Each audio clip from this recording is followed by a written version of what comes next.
Welcome to the Harley Bobber build, part 7. Hopefully this is the final part. That's how the bike was left when we last seen it.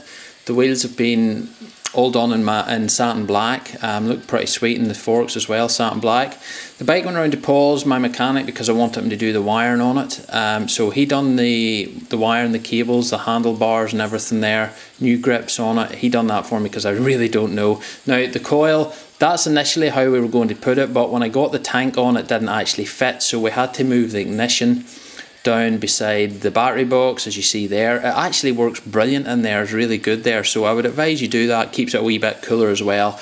That's the finished position for the coil, which worked perfect. The choke just wrapped in round and sat in there brilliantly, so that works 100%.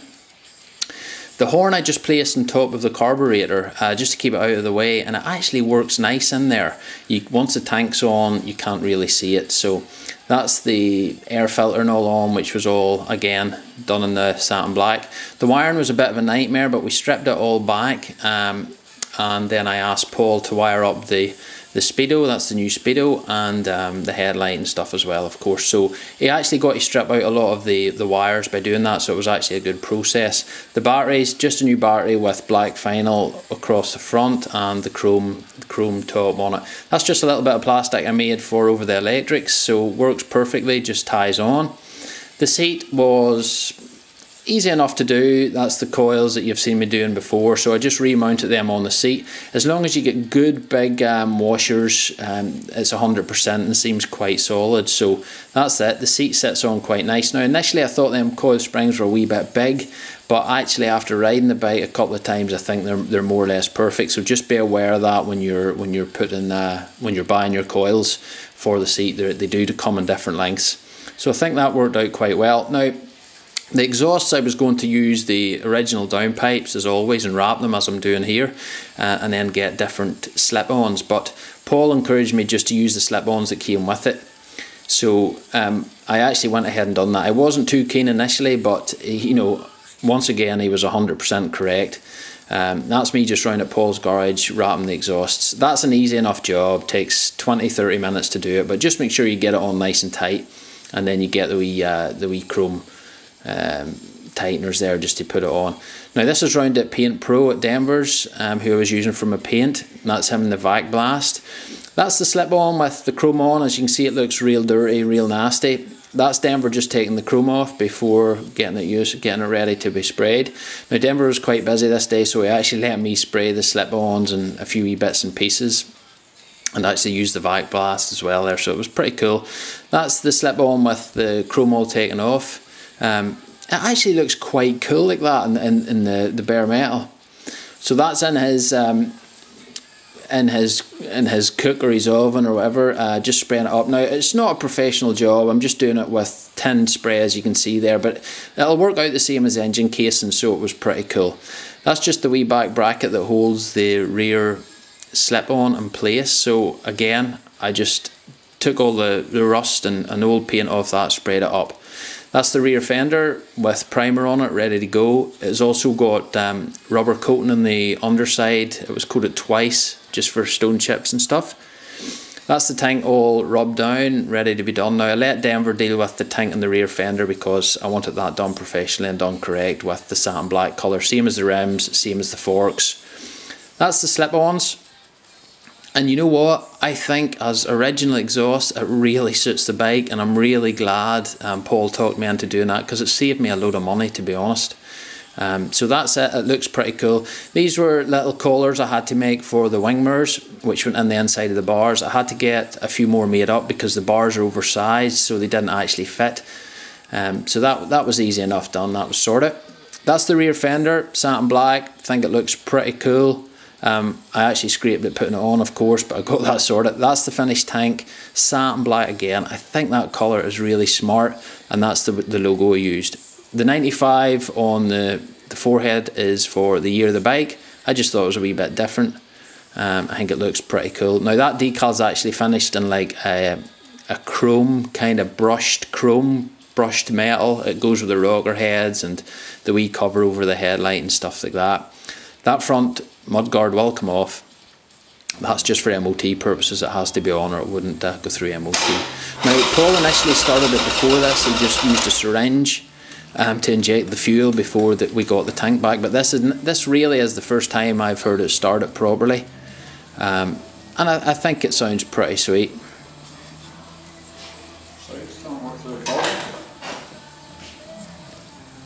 That's the bike more or less finished, so I think it turned out really well. I'm really happy with it.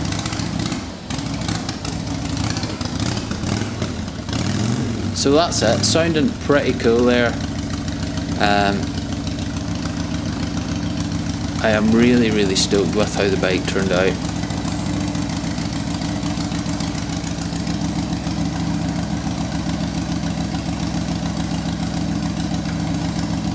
Now the down wraps on it actually smoked a good wee bit, if you see it there. So initially when the bike was on the first time, it was almost like the whole thing was on fire. You can see it there, but both downpipes were smoking something serious. That took about half an hour to burn off, and even a run down the road as well to get that to stop smoking. You can just see it there slightly better. It's crazy, it really is. I thought the bike was on fire the first time Paul started it. That's Paul just taking it for MOT. That's the first time out. We booked it in really late to try and get it through. Wasn't too sure about the no indicators. The bike really should have indicators to go through the MOT, and just a few other wee things which are real weird. I don't know if you know the MOT purposes here in Northern Ireland, but they are strict. It's really hard to get anything by. This is the finished item. Really happy with it.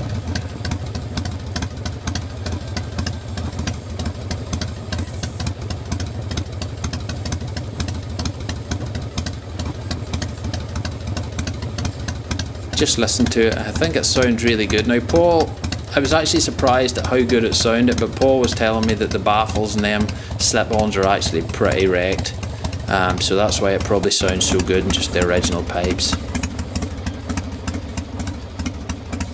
So I think it sounds sweet.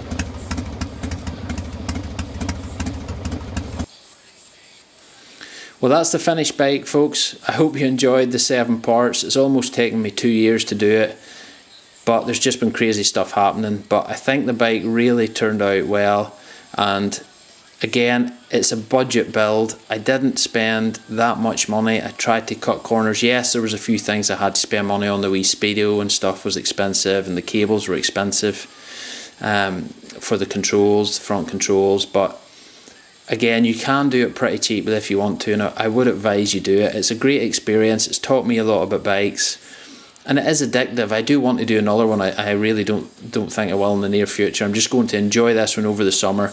And yes, there is bits in the bike I want to change.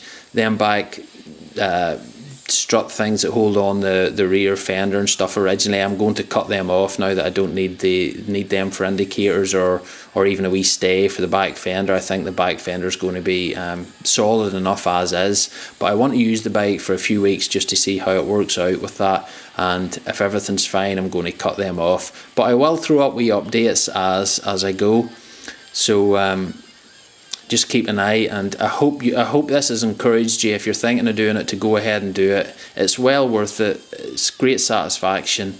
You do need guys around you to help you. Paul did help me out a lot there at the end, and Denver with the paint and stuff, but Paul just let me toil away. I done my own thing, and he just pointed me in the right direction if I wasn't sure of things. So the bike was helped along a lot by Paul, but it initially still is my build, and that's how I kind of look at it.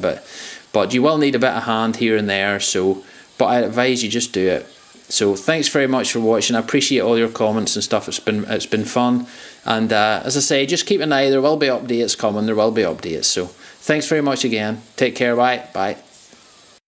If you want to find out other stuff I'm doing in my spare time, you can log on to garethbeckett.com, and that's my kind of wee bloggy site there, just with a few stories and a few things I get up to. So updates should be on there as well if you like, but thanks again folks, bye.